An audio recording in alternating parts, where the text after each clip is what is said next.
columna y baluarte de la verdad, edificando con sana doctrina a la Iglesia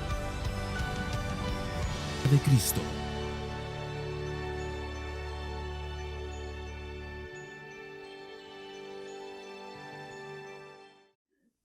Jonás capítulo 1, versículos 15 y 16. Dice así la palabra del Señor. Tomaron pues a Jonás y lo lanzaron al mar, y el mar cesó en su furia. Y aquellos hombres temieron en gran manera al Señor. Ofrecieron un sacrificio al Señor y le hicieron votos. Vamos a orar.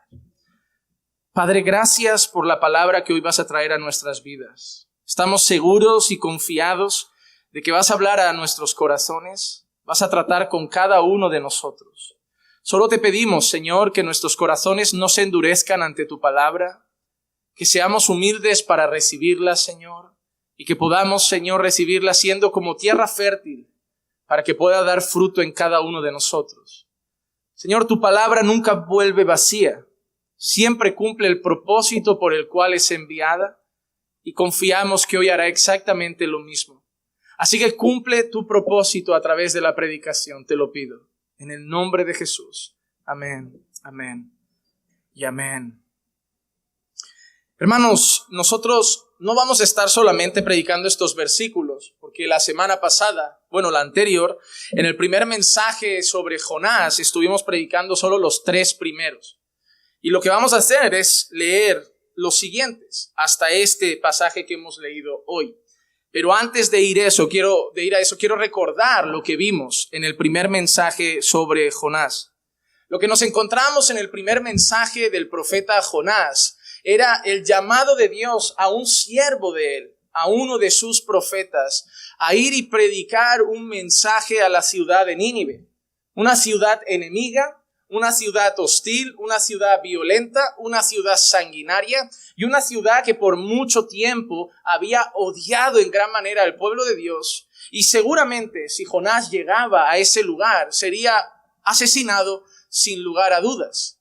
Y ese siervo, ese profeta, ese hombre de Dios, que conoce que Dios es omnipotente, que conoce que Dios es omnisciente, que conoce que Dios es soberano y que Dios todo lo ve y todo lo puede, comete la absurda idea de intentar huir de la presencia del Señor. Y nos encontramos en esa situación, el corazón de un siervo de Dios, pero rebelde, el corazón de un hombre de Dios, pero que no quiere cumplir lo que Dios le ha mandado y cómo comete la idea absurda de intentar escapar de la voluntad de Dios e intentar escapar de esa situación. Y entonces Dios, como sabemos, mandará una fuerte tormenta que empezará a sacudir la historia no solo de Jonás, sino también la historia de los marineros que estaban en ese barco, para que al final lo que Dios había querido de Jonás se cumpla. Dios quería a Jonás en Nínive y Jonás iba a terminar en Nínive. Dios podía simplemente haber cambiado los vientos y hacer que el barco surcara las aguas hasta Nínive. Podría haberlo hecho. Dios podría haber teletransportado a Jonás y que Jonás apareciera inmediatamente en Nínive. Lo podía haber hecho. Dios podía incluso haber enviado en vez de un gran pez a un gran pájaro y que tomara con sus garras a Jonás y lo llevara volando y surcando los cielos y lo dejara ahí en tierra firme en Nínive. Lo podía haber hecho. Pero Dios decidió enviar una tormenta y tratar en cierta manera enviando un gran pez y todos conocemos un poco esa historia. Lo que nos enseña esta historia es que de una manera u otra el Señor cumplirá su propósito. El Señor quiere a Jonás en Nínive y no importa el medio, el cómo lo va a hacer, pero Jonás va a terminar en Nínive. Y eso nos dejó claro algo y nos debe dejar claro algo todos los días. Lo que Dios quiere hacer lo hace. Las formas pueden ser diferentes, los métodos pueden ser distintos, pero Dios cumple sus propósitos. Y no hay nada más absurdo y necio por nuestra parte que intentar echarle un pulso a Dios. que intentar girarle la espalda, ir en sentido contrario y procurar luchar contra sus propósitos. Es absurdo, es necio. Y eso nos enseña que la decisión más sabia para no perder tiempo, recursos y esfuerzo es obedecer. Obedecer al Señor. Eso es más o menos lo que estuvimos viendo en el primer mensaje. Y algo que yo dije desde el primer mensaje es que mi idea a través de los sermones en Jonás no es solamente traer ideas teológicas, no es solamente enseñar cosas doctrinales, sino que también a través de las páginas del libro de Jonás, mi intención a través de este texto es que traigamos también aplicaciones prácticas a nuestra vida. Porque la historia de Jonás parece que no es nuestra historia. Pero yo quiero y deseo que a través de estas enseñanzas podamos ver que la historia de Jonás tiene muchas escenas de las que podemos aprender para nosotros hoy también. Y eso es lo que vamos a hacer en los siguientes versículos. Así que en los próximos minutos, en el próximo tiempo que vamos a pasar aquí, vamos a seguir con nuestra lectura a partir del versículo siguiente donde lo habíamos dejado y vamos a ir sacando ciertas enseñanzas que no solo, como digo, traerán verdades teológicas, sino que traerán también aplicaciones prácticas para nuestra vida. Veamos entonces cómo siguen los versículos que habíamos dejado. Acabamos en el versículo 3 y ahora nuestro primer versículo empieza con la expresión "y el Señor". El versículo 4, que es el siguiente de nuestro texto, dice así: "Y el Señor desató sobre el mar un fuerte viento, y hubo una tempestad tan grande en el mar que el barco estuvo a punto de romperse". Hermanos, yo no sé si recuerdan cómo empezaba Jonás. El capítulo 1 y el versículo 1 empezaba con la expresión "vino palabra del Señor al profeta Jonás". Ahora, 2 o 3 versículos después, en el versículo 4, vuelve a aparecer el Señor con la expresión "y el Señor". Una cosa interesante es que no lo vamos a ver solo aquí. A lo largo de estos 4 capítulos del libro de Jonás, vamos a ver el nombre del Señor un total aproximado de 26 veces. El libro de Jonás empieza con el Señor. El libro de Jonás en el capítulo 1 y en el versículo 4 sigue con el Señor. Y va a seguir presentando al Señor alrededor de 26 veces en solo 4 capítulos. Y eso nos enseña la primera cosa importante que debemos tener en cuenta. La historia es del Señor.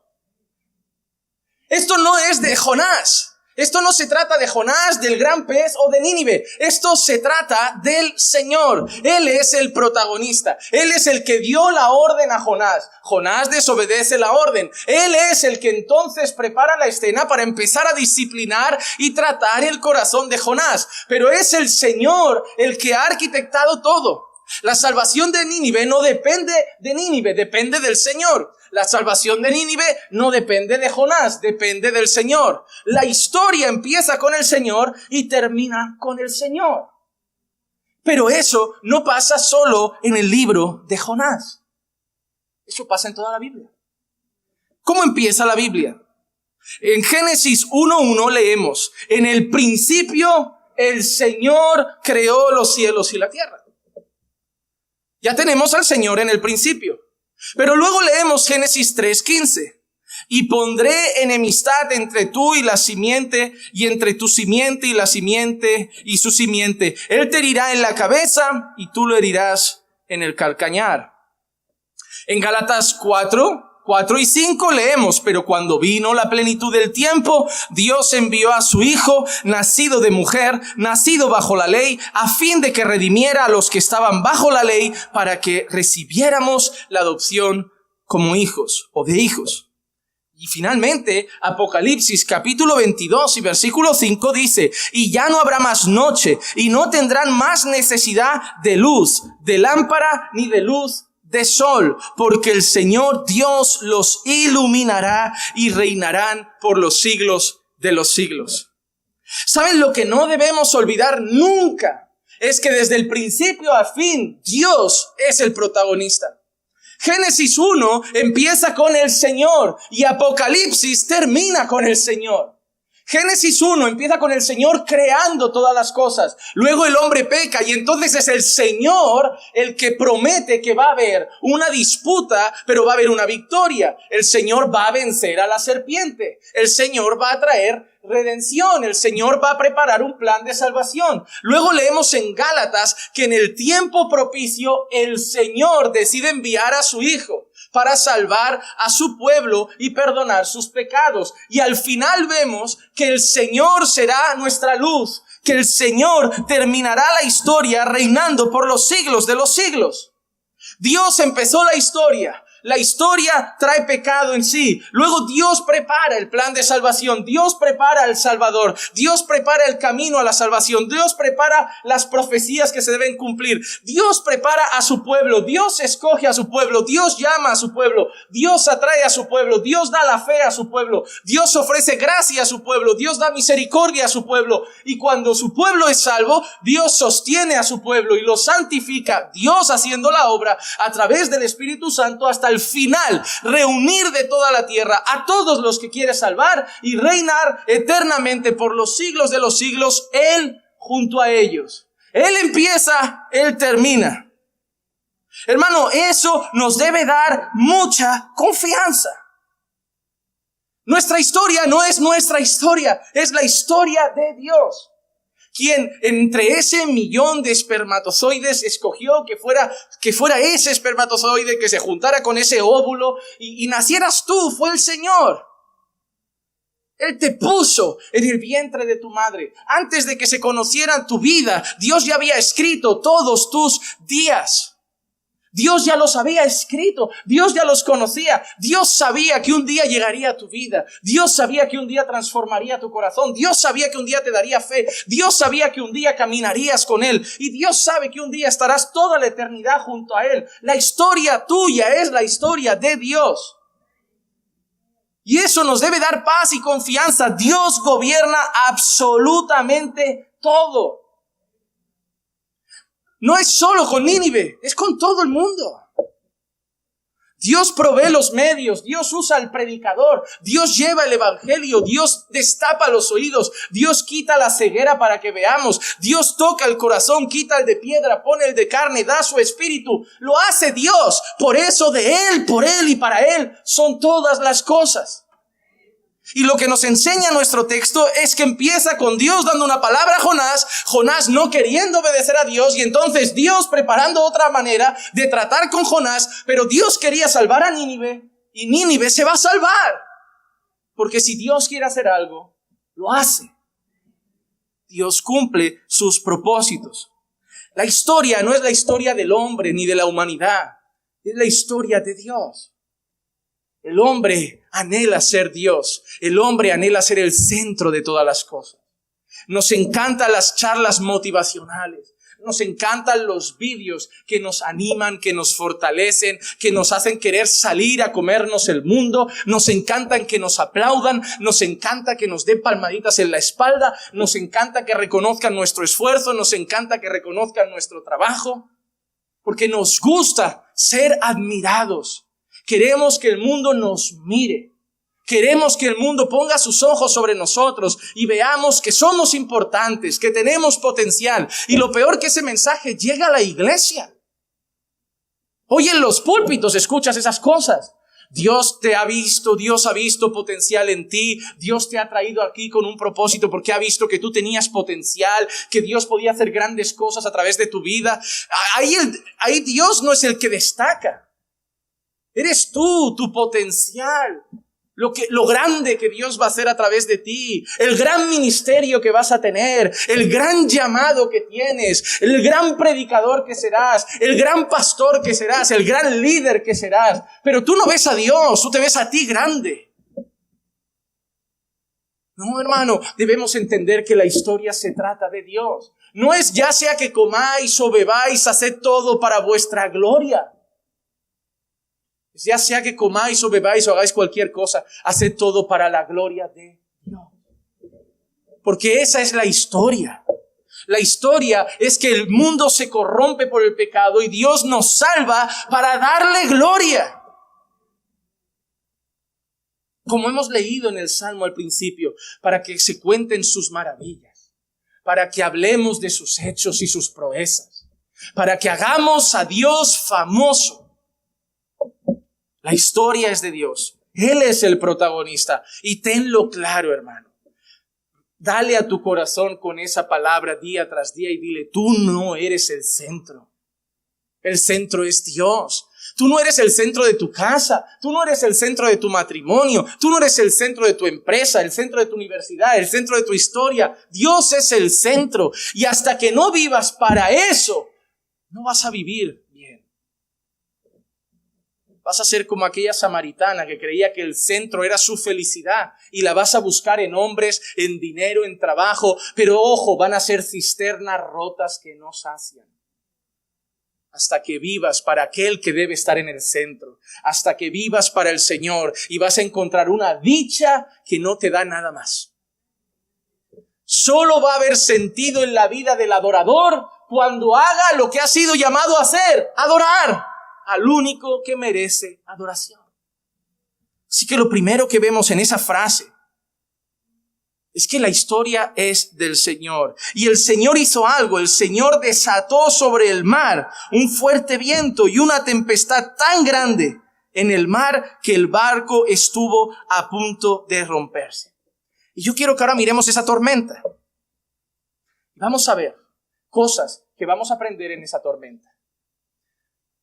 Teológicamente poco podemos decir, pero hay una cosa que mientras yo oraba al Señor, meditaba en este texto y me preguntaba, Señor, ¿cómo pastor? Porque siempre digo lo mismo, hay dos tipos de predicadores, los pastores y los predicadores. El predicador coge el texto y explica el texto, pero el pastor tiene una iglesia que pastorea. Y el pastor no solo predica el texto, sino que piensa en su iglesia y se hace una pregunta. Después de predicar el texto y explicar el texto, ¿cómo puedo aplicar el texto a la vida de mi iglesia? Para que les sirva en su diario vivir. Porque ahora vamos a tener una tormenta. Tormenta fuerte. Sí, Dios es soberano. Las dos cosas que se suelen enseñar en la historia de Jonás es que no se puede huir de la voluntad de Dios y es que hay que obedecer a Dios. Más allá de eso, pocas enseñanzas más se encuentran en muchos lugares en la historia de Jonás. Pero aquí, en esta tormenta, yo aprendo ciertas cosas. Y la primera cosa que quiero que aprendamos juntos con esta tormenta es la siguiente. Tu pecado puede afectar a otros. Yo voy a explicarlo de una manera que espero que quede tan grabado en tu corazón que el próximo día que pienses pecar, te acuerdes de esto. Pero no voy a decirlo, voy a cambiar la frase. He dicho tu pecado puede afectar a otros. La cambio. Tu pecado afecta a otros. No puede, afecta. Afecta a otros. Y eso es algo que vamos a ver ahora. Porque yo te hago una pregunta. ¿Fueron los marineros los causantes de la tormenta? ¿Fue el barco el causante de la tormenta? ¿Habrían quizá tenido un viaje mucho más tranquilo si Jonás no se subiera? ¿Habrían llegado a su destino en paz, a hacer su comercio como de costumbre si Jonás no estuviera ahí? ¿Pero fue solo Jonás el que pagó el precio? También los marineros. El pecado no era de ellos. Era de Jonás. Pero las consecuencias también fueron para ellos. Mira lo que dice Jonás capítulo 1 y el versículo 5 y 6. Los marineros tuvieron miedo y cada uno clamaba a su Dios y arrojaron al mar la carga que estaba en el barco para aligerarlo. Pero Jonás había bajado a la bodega del barco, se había acostado y dormía profundamente. El capitán se le acercó y le dijo, ¿cómo es que estás durmiendo? Levántate e invoca a tu Dios. Quizá tu Dios piense en nosotros y así no perezcamos. Hermanos, yo no digo que estos hombres fueran inocentes. Acabamos de ver una escena que nos muestra que no. ¿Por qué? Porque estos hombres, dice que cada uno empezó a invocar a su Dios. Estos hombres eran paganos. Y por lo que vemos aquí, cada uno invocando a su Dios eran politeístas. Adoraban cada uno a un Dios diferente. No tenían problema con diversidad de dioses. no eran hebreos, no eran pueblo de Dios, no eran fieles al Señor. Así que ellos ya tenían sobre su vida sus propias iniquidades. Yo no digo con lo que he dicho antes que fueran inocentes, pero lo que les pasó en ese momento fue por causa de Jonás. Ellos ya tendrían sus cosas que hacer. Ellos ya tendrían sus faltas, sus iniquidades y sus pecados que rendir cuentas ante el Señor. Pero en este caso, lo que les está pasando, la tormenta, el viento recio y que su barco, su medio de vivir, su alimento, lo que da de comer a sus casas, está a punto de venirse a pique, es motivado por la disciplina de Dios sobre Jonás. Es Dios el que está queriendo tratar con Jonás. Es Dios el que está castigando la rebeldía de Jonás. Es Dios el que está trayendo consecuencias por el pecado de Jonás. Y esos marineros están ahí, con miedo, asustados, viendo que su medio de sustento se está yendo a pique, que el barco se va a hundir, que el barco se va a romper y que ellos no pueden hacer nada. Eran marineros. Yo entiendo que esta gente entiende de tormentas. Los marineros, mejor que nadie, mira y dice, hoy no se sale. Pero se encontraron con una sorpresa. Salieron para hacer un viaje como de costumbre, pensando llegar a destino como de costumbre, para hacer comercio como de costumbre. Y estaban viendo que podían morir, podían ahogarse, y su medio de vida, que era su barco, se podía ir a pique, pero ellos no habían ofendido a Dios. Ellos estaban invocando cada uno a su Dios, porque no saben a qué Dios han ofendido, no saben a qué Dios han fallado, no saben qué Dios está enfadado y qué Dios les puede ayudar. Y hermano, eso es algo que debemos aprender con esta escena. Tu pecado afecta a otras personas. El pecado de Jonás afectó a estos marineros. Y esto no es la primera vez que lo vemos en la Biblia, porque si fuera la primera vez, yo digo, bueno, es una casualidad, pero esto no pasa siempre. Pero yo te voy a dar otro ejemplo bíblico. Vamos a ir a Josué, capítulo 7, y el versículo 20 y 21. Dice así. Y Acán respondió a Josué y dijo, en verdad he pecado contra el Señor, Dios de Israel, y esto es lo que he hecho. Cuando vi entre el botín un hermoso manto de Sinar y 200 siclos de plata y una barra de oro de 50 siclos de peso, los codicié y los tomé, y aquí están escondidos en la tierra dentro de mi tienda con la plata debajo. ¿Quién pecó? Acán. Okay. ¿Quién debía ser castigado? Acán. Pero si leemos los versículos 24 y 25, entonces Josué y con él todo Israel tomó a Acán, hijo de Zera, y la plata, el manto, la barra de oro, sus hijos, sus hijas, sus bueyes, sus asnos, sus ovejas, su tienda y todo lo que le pertenecía, y los llevaron al valle de Acor. Y Josué dijo, ¿por qué nos has turbado? El Señor te turbará hoy. Y todo Israel los apedreó y los quemaron después de haberlos apedreado. ¿Quién pecó? Acán. ¿A quién apedrearon? ¿Y a quién quemaron? A Acán, sí. ¿Solo a Acán? ¿A sus hijos, a sus hijas, a sus bueyes, a sus asnos? El castigo fue erradicar el nombre de Acán. Piensen que por los hijos uno iba dejando su apellido, su descendencia, su nombre. El castigo fue erradicarlo del pueblo de Dios, que ya nadie hubiera de su descendencia, que ese nombre, que esa familia, que ese apellido quedara completamente fuera del mapa. Es como si tú te llamaras González y tú pecas y el castigo es erradicar a los González del pueblo, para que no se escuche más hablar de González por ningún lado. El pecado fue de Acán, pero a quienes apedrearon y a quienes quemaron fue a sus hijos, a sus hijas, a sus bueyes, a sus asnos, a sus ovejas. Acán peca, pero el pecado de Acán salpica. El pecado de Acán golpea a otras personas, afecta a otras personas, tiene consecuencias en la vida de otras personas. Así como el pecado de Jonás tuvo consecuencias en la vida de los marineros, el pecado de Acán tuvo consecuencias en la vida de sus hijos y en la vida de sus animales incluso. Nuestro pecado es nuestro, pero cuando pecamos afecta a otras personas. Mira este relato de una conversión que hay en la Biblia en un encuentro personal de Jesús.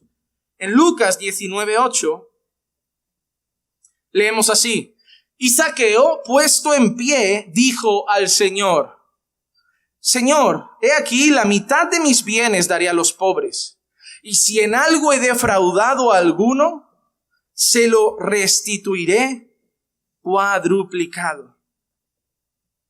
Mira lo que dice Zaqueo. Zaqueo está mostrando uno de los arrepentimientos más genuinos que hay en la Biblia. Zaqueo ha experimentado la gracia de Dios. Zaqueo ha sido salvo. ¿Recuerdan cuando Jesús le dice: la salvación hoy ha venido a esta casa? ¿Y cómo vemos que la salvación ha venido a la casa de Zaqueo? ¿Cómo vemos que la salvación ha llegado a la vida de ese hombre? ¿Cómo lo vemos? Con hechos, con frutos, con un arrepentimiento no solo de palabras, sino de actos. Eso también nos enseña que en nuestra vida el arrepentimiento se debe ver. No podemos decir: soy creyente, me he arrepentido de mis pecados, y seguir de la misma manera. Así que Zaqueo muestra que realmente es salvo, y lo muestra ¿cómo? Daré la mitad de mis bienes a los pobres. Pero ¿cómo sigue? Y si en algo he defraudado a alguien, se lo devolveré o se lo restituiré ¿cómo? Cuadruplicado. Zaqueo con esa frase nos muestra que era un hombre que había hecho su dinero y fortuna no solo trabajando, sino defraudando. Zaqueo no tenía buena fama y reputación porque el trabajo de Zaqueo, la gente sabe que abusaba de las personas con impuestos de más, subiendo los impuestos, exigiendo nuevos impuestos y cobrando a la gente cosas que no debía pagar. Por eso él dice: y si algo he quitado a alguien, si algo he defraudado, yo se lo devolveré o se lo restituiré cuadruplicado. Entonces eso nos enseña algo. El pecado era de Zaqueo. Zaqueo aprovechaba su trabajo para enriquecerse. Zaqueo aprovechaba su trabajo para aprovecharse de las personas y sacar dinero. Pero ¿quién pagaba las consecuencias? Las personas. Él pecaba y las personas cada vez más pobres. Eran sus bienes, era un dinero que realmente le pertenecía a ellos. Pero Zaqueo se aprovechaba y con su pecado tomaba de ellos algo que no debía tomar. Ellos más pobres y Zaqueo más rico cada vez con su pecado. Así podemos asimilarlo, por ejemplo, a los políticos. Nosotros sabemos, ¿no?, que debemos dar a Dios lo que es de Dios y debemos dar a César lo que es de César. Pero también sabemos que los impuestos que nosotros pagamos no se usan debidamente. Eso lo sabemos. Sabemos que si se usaran todos nuestros impuestos bien, no, hermano, los autobuses tenían tele de plasma. Los hospitales tenían 80 médicos por paciente. Pero sabemos que no se usan bien. Nosotros pagamos lo que nos piden, porque no nos lo piden, nos lo quitan. O sea, eso va directamente y ya no está. No es que tú tengas que darlo, es que directamente te avisan: te cogí tanto. No hay atraco más sincero que ese. Es como si el atracador te deja una nota: quiero informarle que me llevé tantas joyas, la tele, le paso el reporte del robo. Los políticos con los impuestos es más o menos lo mismo. Ahí le paso el importe del robo: 16% de esto, 8% de aquello. Cada 3 meses me da el 20%. Y yo, ¿de dónde? Yo no ganaba 2.000 al mes. ¿Por qué hay 1.000? El pecado es de ellos. Ellos son los avariciosos. Ellos son los codiciosos. Ellos son los ladrones. Pero todos nosotros pagamos las consecuencias. Hermano, no cometas el error de pensar que tu pecado es solo tuyo y no afecta a nadie más. No seas tan soberbio de sacar pecho y decir: mis pecados son míos y me da igual. No, afectan a la gente. No te dejes llevar por la necedad o por la arrogancia de creer que tú y tus pecados y el mundo nada más. Mira, te voy a dar ejemplos prácticos para que veas que no es así. Si un hombre adultera, ¿el pecado de quién es? Del hombre. Pero ese hombre o esa mujer que también puede adulterar, rompe a su marido o a su esposa, rompe a sus hijos, rompe una familia. Y no solo una familia, porque en esa familia, si han habido años de relación, destrozas a tus cuñados, destrozas a tus suegros que podían tenerte afecto y destrozas a los amigos de la familia.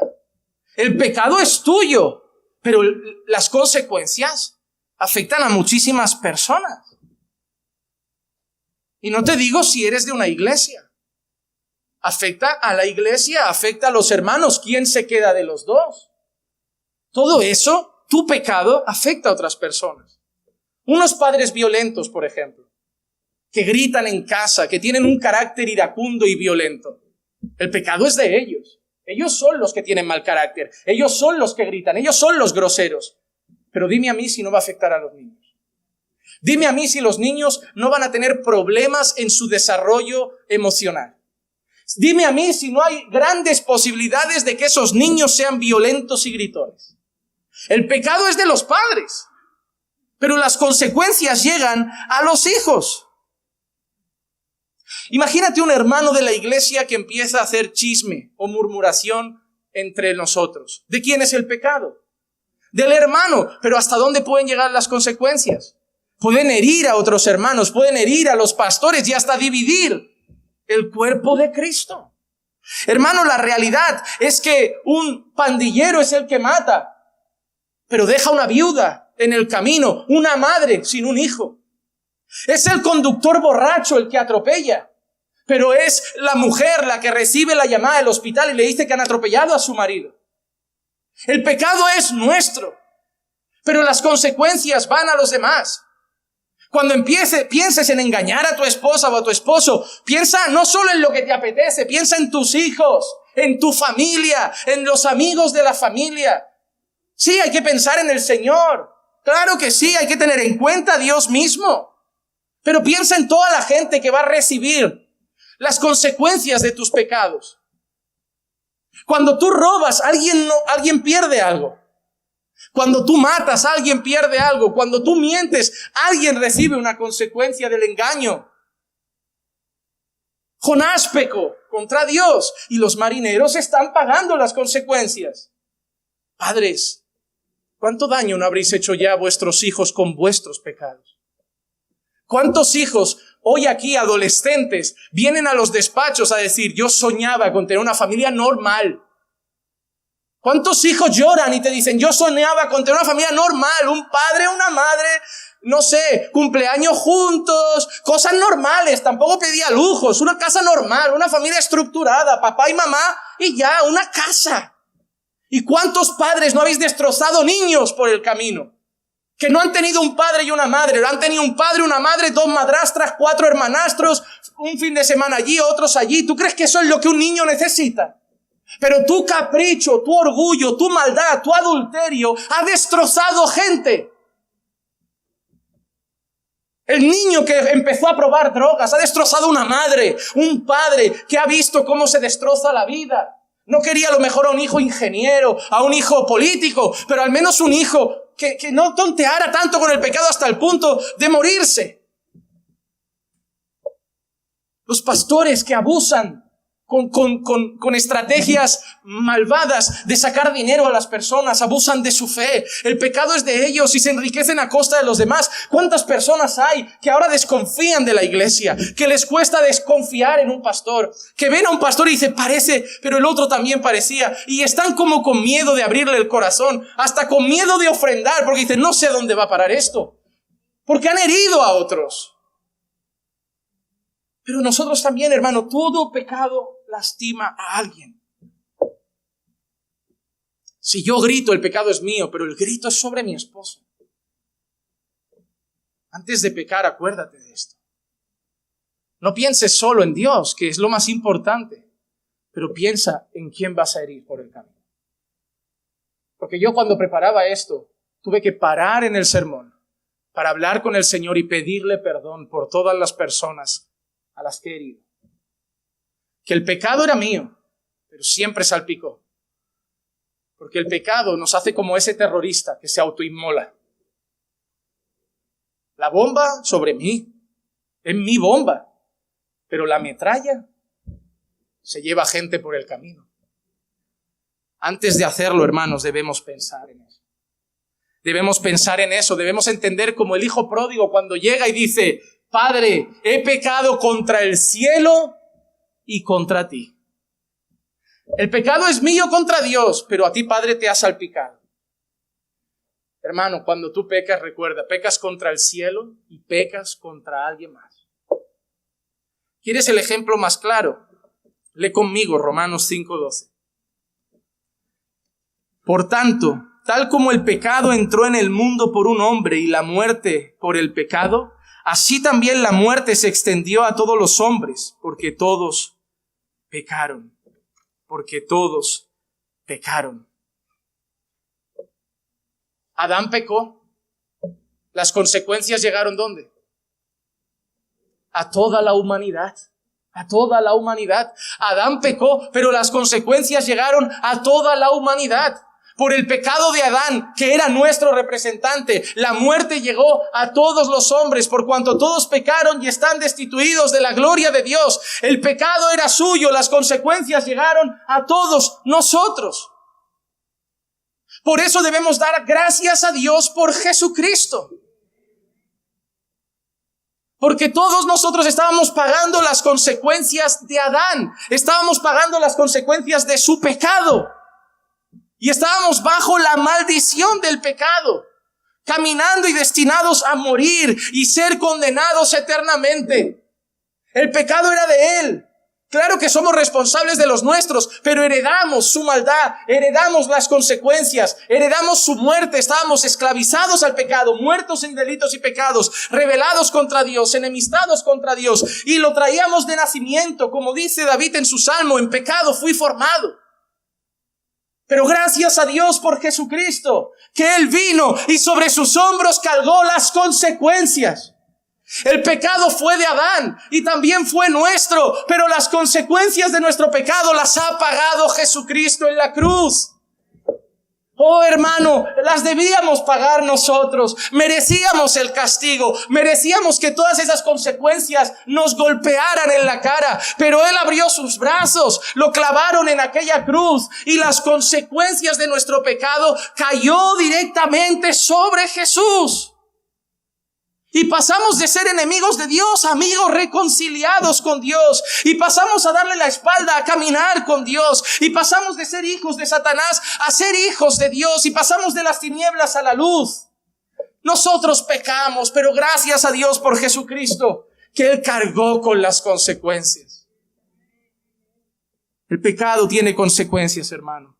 El pecado tiene consecuencias. Que antes de hacer cualquier cosa pienses que va a salpicar a otros, pero sobre todo pienses que salpicó a Jesús.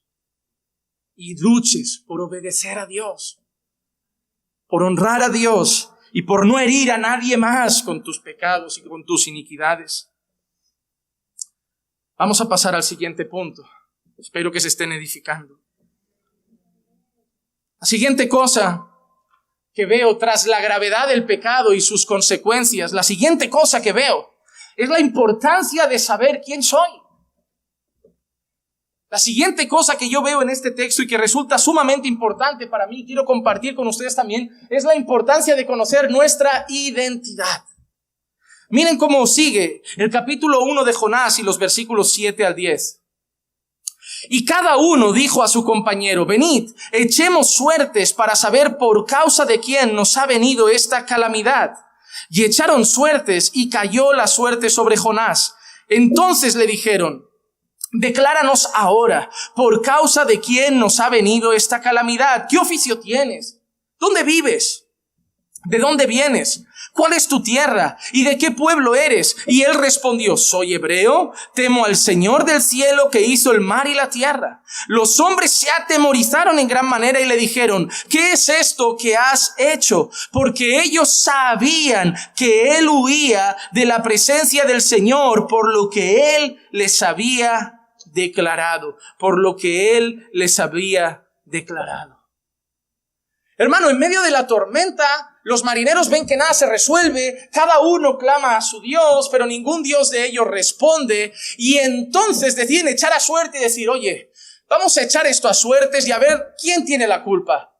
¿Por qué es esa expresión? La expresión de echarlo a suerte representaba lo siguiente: los marineros creían cada uno en un Dios y ellos tenían la certeza y pensaban que al echarlo a suertes, esos dioses les indicarían quién era el culpable de lo que estaba pasando. Y en aquel entonces, y yo creo en la soberanía de Dios, la suerte cayó sobre Jonás.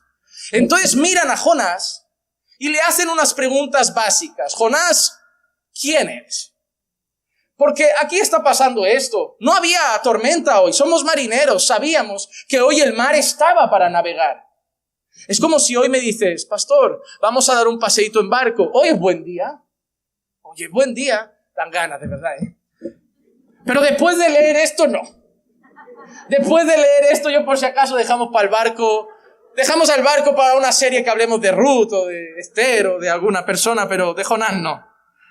Que vete a saber tú qué peces hay hoy ahí en el agua. Todos hemos pecado contra el Señor. A todos nos puede esperar un pez. Jonás no es el malo de la historia. Hermanos, la realidad es que le preguntan varias cosas. ¿Quién eres? ¿De dónde vienes? ¿Cuál es tu oficio? ¿De qué tierra provienes? Y Jonás es claro. Soy hebreo. Yo temo al Señor. Y ahí yo frené. Cuando yo estaba preparando el sermón, yo frené. Y yo digo, yo temo al Señor. Jonás. Yo te diría, Jonás, descríbete otra vez porque me parece que te estás echando flores y no es el mejor momento. Yo temo al Señor. Digo, Jonás, si alguien teme al Señor, lo que esperábamos es que fuera Nínive. Jonás, si alguien teme al Señor, lo que esperamos es que le obedezca. Jonás, estamos aquí porque tú estás desobedeciendo al Señor y te presentas como un hebreo que teme al Señor. ¿Y sabes qué? Es normal. Porque los hombres de Dios que temen a Dios también fallan. Porque nos hemos reído un segundo porque todos pensábamos, a Jonás no le corresponde decir que es un hombre que teme al Señor. Pero sí, ¿por qué no? Porque mató un perro, le vamos a llamar mataperros. Porque desobedeció a Dios en esta escena, vamos a decir que ya no era un hombre temeroso del Señor. ¿Qué pasa? Que porque tú pecas mañana ya tenemos que decir que no eres cristiano. Sí, era hebreo. Y era un hombre temeroso del Señor, pero había pecado contra Dios. Él lo sabe. Jonás sabe que eso es su culpa. ¿Por qué yo sé que Jonás sabe que eso es su culpa? Porque cuando habla de su Dios, dice, del Dios que creó el mar y la tierra. ¿Qué es lo que estaba agitado? El mar. Y de todas las cosas que puede decir Jonás de su Dios, dice que es el Dios que creó el mar y la tierra. Jonás está diciendo, yo soy un hombre temeroso del Señor y tranquilos que sé que mi Dios está tratando conmigo. Jonás sabe ya lo que está pasando. Jonás no le pilla por sorpresa. Si Jonás vamos a ver que es el primero que dice, tiradme al agua. Jonás no se agarra al barco, para luchar con Dios. Jonás le dice a los marineros luego, tiradme al agua. Porque Jonás sabe quién tiene la culpa. Jonás sabe quién ha pecado. Jonás sabe quién ha ofendido a Dios. Y Jonás sabe que es el único Dios verdadero, el Dios de Jonás, el Dios de Israel, nuestro Dios, el que puede hacer eso de golpe. Sacudir y hacer una tormenta en medio del mar. Hermano, podemos temer a Dios y pecar contra Dios a veces, porque somos débiles. Somos débiles y vamos a fallar a Dios. Pero no significa que dejamos de ser pueblo de Dios. Los siervos de Dios fallan a veces a Dios. Y Jonás era un siervo temeroso del Señor, un profeta del Señor que en esta historia falló al Señor. Pero hay una cosa interesante. Jonás sabía quién era y Jonás sabía quién era su Dios. Cuando Jonás le dice a unos marineros, mi Dios creó los cielos y el mar y la tierra, Jonás les está diciendo, es mi culpa, esto es mi Dios, no los vuestros falsos, es mi Dios. Jonás sabe quién es y Jonás sabe quién es su Dios. Y conocer nuestra identidad es muy importante en nuestra vida porque nos va a hacer entender muchas cosas que nos pasan. Hermano, la gente tiene muchas preguntas en este mundo que nosotros tenemos respuestas porque conocemos a nuestro Dios. Y eso nos da respuestas a muchas situaciones de la vida. Los marineros no sabían el problema de dónde venía. Jonás sí. Yo sé quién soy y sé quién es mi Dios, entonces sé lo que está pasando. ¿Cuántas veces no hay disciplina de Dios en nuestra vida? Y sabemos, yo sé quién soy. Y yo sé quién es mi Dios. Y yo sé que mi Dios disciplina a sus hijos. Hay veces que están pasando cosas en tu vida y conocer que eres hijo de Dios y conocer que Él es tu Padre y cómo es tu Padre te hace entender que lo que vives es disciplina. La gente estaría como, ¿pero qué está pasando? Y tú, Dios me está disciplinando. Conocer nuestra identidad es importante porque nos va a hacer entender muchas cosas y va a afectar a nuestra manera de vivir. Miren, por ejemplo, 1 Tesalonicenses capítulo 4, versículos 4 y 5. Que cada uno de vosotros sepa cómo poseer su propio vaso en santificación y honor, no en pasión de concupiscencia como los gentiles que no conocen a Dios. Y Efesios 4:1, yo pues, prisionero del Señor, os ruego que viváis de una manera digna de la vocación con que habéis sido llamados. Hay una manera en la que los gentiles usan su cuerpo y hay una manera en la que los hijos de Dios usan su cuerpo. Los gentiles, si les apetece hacerse agujeros, se los hacen. Si les apetece tatuarse el mapa del tesoro del Pirata del Caribe en la espalda, se lo pintan. Aquí a la madre, aquí al padre, aquí amor de perro, amor de cabra, lo que ellos quieran. Su cuerpo, es como las que abortan, mi cuerpo, mi norma. Si quiero me lo pinto, si quiero me lo perforo, si quiero me dilato, si quiero me meto piedras por dentro, me corto la lengua, me quito un dedo, es mi cuerpo. Los gentiles viven así.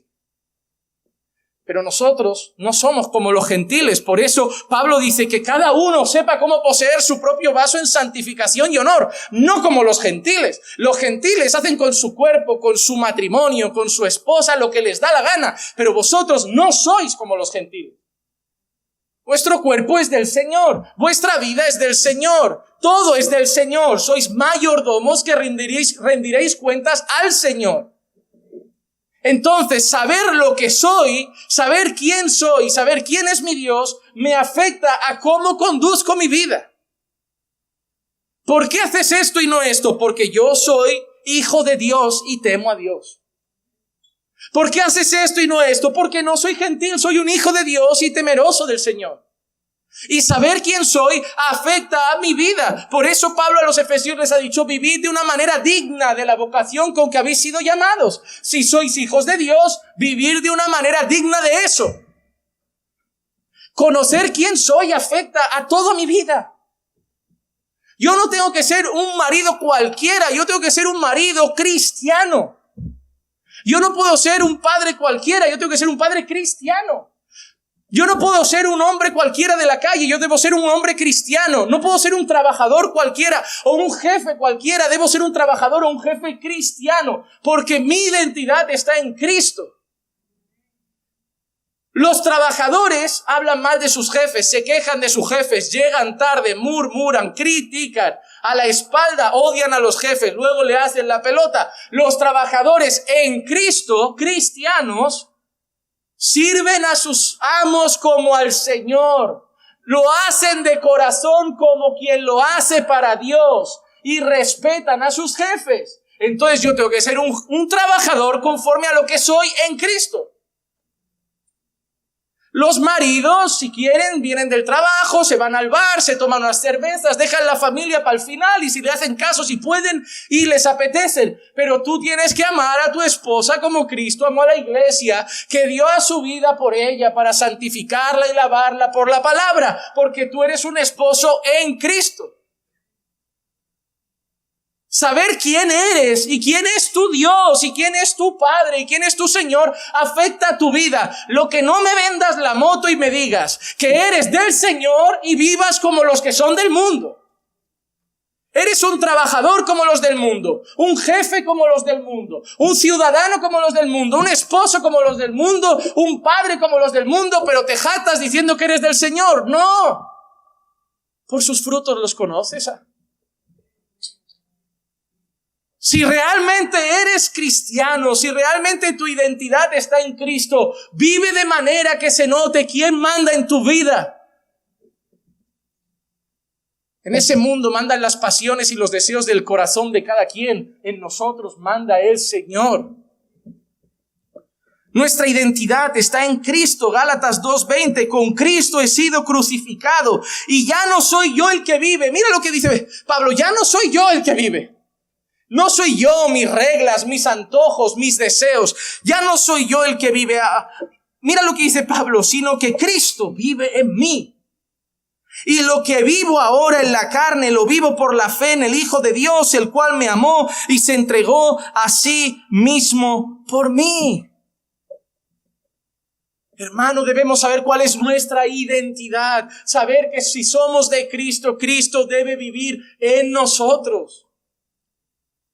Nosotros debemos estar en lugares que nos pregunten, ¿quién eres? ¿Por qué vives diferente? ¿Por qué piensas diferente? ¿Por qué actúas diferente? Porque yo soy Juan Manuel, hijo del Dios viviente, siervo del Señor Jesucristo, pastor de la iglesia de Dios. Vale. Ahora sí entiendo las cosas raras. Es que es así. Al mundo le debes parecer un bicho raro. ¿Y por qué eres tan raro? ¿Por qué cuando se emborrachan tú no? ¿Por qué del chiste verde no te ríes? ¿Por qué el vídeo inmoral de que se pasan los compañeros de trabajo tú no lo quieres ver? Porque yo sé quién soy. Yo soy de Cristo. Y mis ojos son de Él, mis oídos son de Él, mi vida es de Él. Yo no veo lo que me apetece, yo veo lo que a Cristo le parece. Hermano, que se note tu identidad. Que se note tu identidad. Porque además, saber quién eres te hará entender muchas cosas de la vida. Jonás sabía que lo que estaba pasando era por lo que era él y por quién era su Dios. Asimismo, en este mundo de miedo, en este mundo de caos, que la gente no sabe ni para dónde van los tiempos ni qué va a pasar, ¿por qué nosotros tenemos paz? Porque nosotros sabemos que Dios está en el trono. Ya. Sé quién soy. Sé quién es mi Dios. Oye, pero ¿por qué no te preocupas un poco? Oye, parece que no tienes sangre en las venas. ¿Por qué estás tan relajado con todo lo que está pasando? Que si la pandemia, que si Ucrania, Rusia, que si esto, que... Es que yo sé quién es mi Dios. Igual tú confías en Putin, igual tú confías en Biden, igual tú confías en Bolsonaro, o igual tú estás idolatrando a Bukele por lo que está haciendo, no lo sé. Pero ni Bukele tiene el control, ni Biden tiene el control, ni Putin tiene el control, Cristo tiene el control. Y por eso yo tengo paz. Pero pastor, ¿cuándo vendrá la persecución? Pastor, ¿y lo que viene? Pastor, no tiene miedo. Pastor, los tiempos. Pastor, la cosa está complicada. Dios está en el trono. ¿Quién es tu Dios? Tenemos que poder decir como el apóstol Pedro, yo sé en qué Dios he creído. Y tiene todo bajo control. Vamos entonces ahora al siguiente punto. Hemos visto que nuestro pecado salpica, hemos visto la importancia de conocer nuestra identidad y ahora vamos al siguiente punto. No se puede ir contra la voluntad de Dios. Versículos 11 al 14. Entonces le dijeron, ¿qué haremos contigo para que el mar se calme en torno nuestro? Mira. Eres tú y es tu culpa. Ok, ¿qué hacemos contigo? Pero Jonás, yo creo, hermanos, que Jonás, a pesar de que la mayor evidencia de arrepentimiento es lo que veremos en el capítulo 2, en esa oración desde dentro del pez, yo creo que Jonás ya empieza a mostrar cierta inclinación a un arrepentimiento. ¿Por qué? Dice así, pues el mar se embravecía más y más, y él les dijo, tomadme y lanzadme al mar, y el mar se calmará en torno vuestro, pues yo sé que por mi causa ha venido esta gran tempestad sobre vosotros. Oh hermano, ¿cuántas veces deberías mirar a tus hijos y decir, estamos aquí, hijos, por mi causa?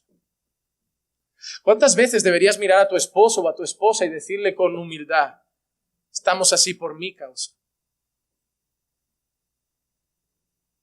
A veces nos cuesta reconocerlo, pero a veces deberíamos sentarnos ante algunas personas y decir, mirad, esta no es la familia que queréis y yo sé que estamos así por mi causa. No está de más reconocer ante los que están pagando el precio que la causa a veces es nuestra. A veces no sé qué tenemos con esconder el arrepentimiento. Yo me he arrepentido ante Dios. Hermano, yo siempre he pensado que el verdadero arrepentimiento trae humillación. Hay gente que dice que se arrepiente pero no quiere pasar vergüenza. Pastor, yo ya he pedido perdón a Dios, ¿tengo que ir a decirle a mi marido que le fui infiel? Claro que sí. Ya, ¿y si me deja? Él debe saberlo, le has engañado, le has traicionado. Pero es que me va a mirar feo, van a pensar de mí. Eso es lo que te importa, lo que van a pensar. Entonces no te has arrepentido. Entonces solo es remordimiento. Solo te dan miedo las consecuencias. Tú no tienes problema con haber robado, tú tienes problema con la cárcel. El verdadero arrepentimiento se humilla, pide perdón, agacha la cabeza y acepta las consecuencias. Ahora te voy a dejar, me lo merezco. Yo ojalá no lo hagas y me voy a esforzar por demostrarte que te amo, por arreglar esto, pero yo sé que es una consecuencia que está ahí y me la merezco. Papá, no quiero saber de ti, nos has tratado fatal, no quiero verte, hijo.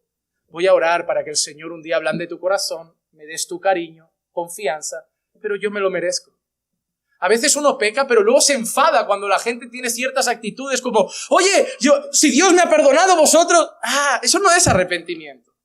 Les has herido, les has traicionado, los has golpeado y quieres que finjan que nada pasó.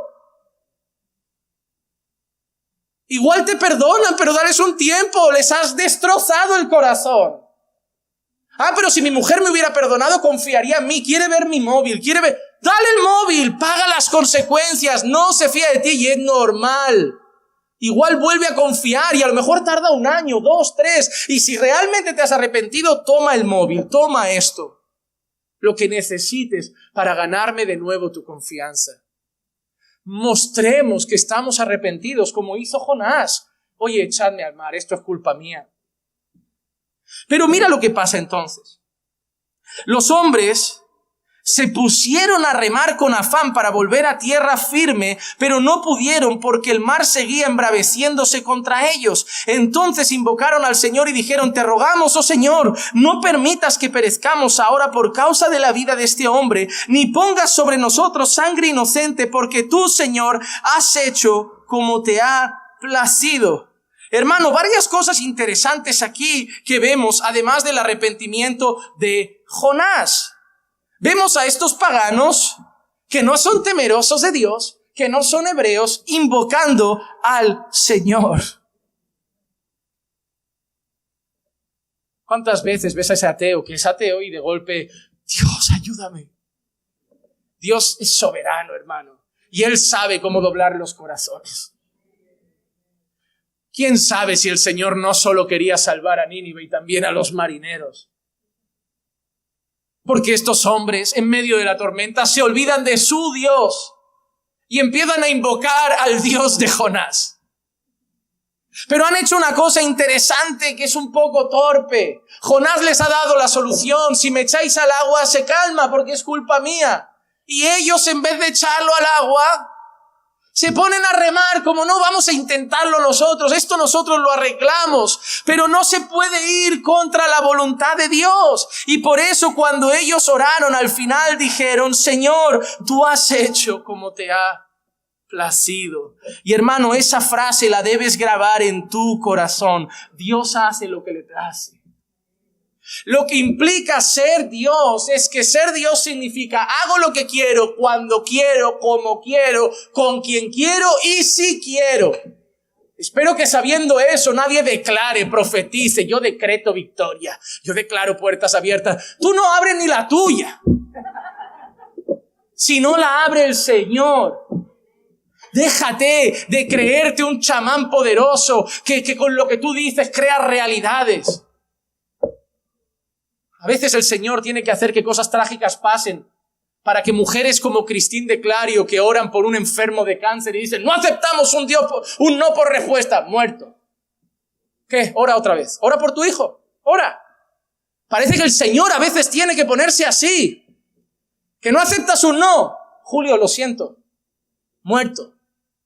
Para que esta señora entienda que se me pide, no se me exige, y menos con la cara dura de decir, no aceptes un no por respuesta. ¿Cómo que no aceptes un no por respuesta? Por un lado tienes a la antibíblica Cristín de Clario con esa oración y por otro lado tienes al siervo Job diciendo, ¿aceptaremos el bien de Dios y no aceptaremos el mal?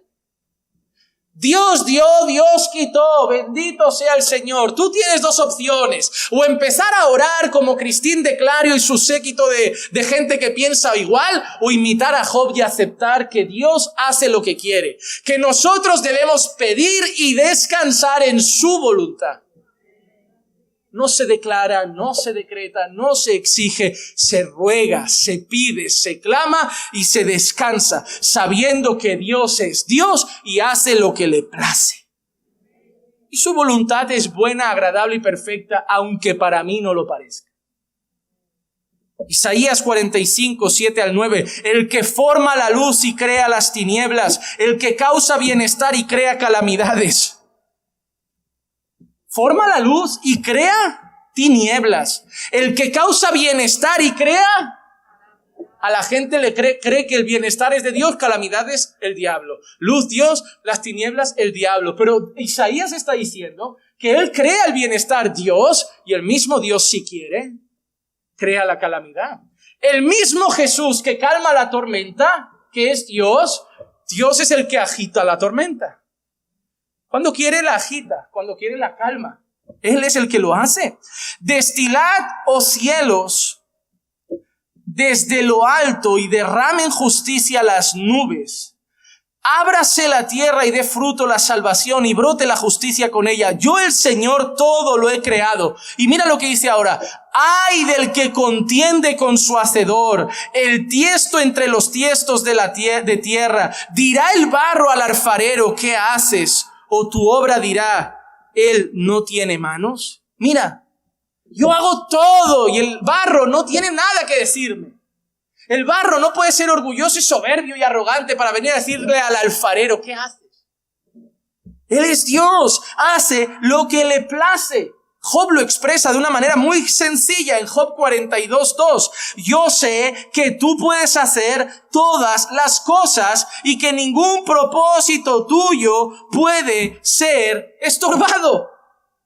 Oh Señor, tú haces todo lo que quieres y cuando tú haces algo nadie lo puede estorbar. Nadie lo puede impedir. Isaías 43:13. Aún desde la eternidad yo soy Dios y no hay quien te libre de mi mano. Cuando yo actúo, ¿quién lo revocará? Si yo hago algo, ¿quién lo impide? Si yo voy a hacer algo, ¿quién puede ponerle freno a las obras de Dios? Isaías 46:10. Yo declaro el fin desde el principio. Yo digo cómo van a acabar las cosas desde antes de que empiecen, porque lo voy a hacer y nadie lo va a impedir. Y desde la antigüedad lo que no ha sido hecho, yo digo, mi propósito será establecido y todo lo que quiero realizaré. Ese es nuestro Dios. Nadie va a impedir su voluntad, nadie va a impedir sus obras, nadie va a impedir que cumpla sus propósitos. Aunque todos los marineros se levantaran, aunque todos los marineros de la ciudad se pusieran a remar, la tormenta iba a seguir y el barco se iba a hundir si Dios quiere. Aunque Jonás se rebele contra Dios, Jonás va a acabar en Nínive. Aunque los ninivitas estén enfadados, van a ser salvos, porque si Dios quiere hacer algo, lo va a hacer. Lo va a hacer. Cuando yo meditaba en esta obra de Dios soberana y que nadie puede ponerle freno, me dio un subidón de esperanza. Porque yo tengo una madre que no quiere a Dios. Y yo tengo una hermana que no cree en Dios. Y yo tengo un padre que vive de espaldas a Dios. Y un cuñado que no tiene fe ninguna en Dios. Y una sobrina pequeña que será educada en una casa donde no se le hablará de Dios. Pero si Dios quiere hacer algo en ellos, lo va a hacer. Esa es mi esperanza, no la voluntad de mi madre, no como crían a mi sobrina, sino los propósitos de Dios. Si Dios quiere quebrantar sus corazones y rescatarlos, ¿quién lo podrá impedir? ¿Satanás impedirá que sean salvos? ¿Su propia voluntad que se resistirá? Si Dios quiere ese corazón para Él, Él lo romperá. Y Él lo traerá como nos trajo a nosotros. Nosotros somos la prueba. Tú eres la prueba de que debes seguir teniendo esperanza en tus padres, en tus hermanos, en tus hijos. Porque tú tampoco querías a Dios. Pero si Dios te quiso, te trajo. Y así hará con nuestros seres queridos que ahora mismo no lo quieren a Él. Saber que Dios es soberano nos lleva a descansar. Así como Job descansó. Todo lo que pasa es, Dios está ahí. Si pasa, tiene que pasar.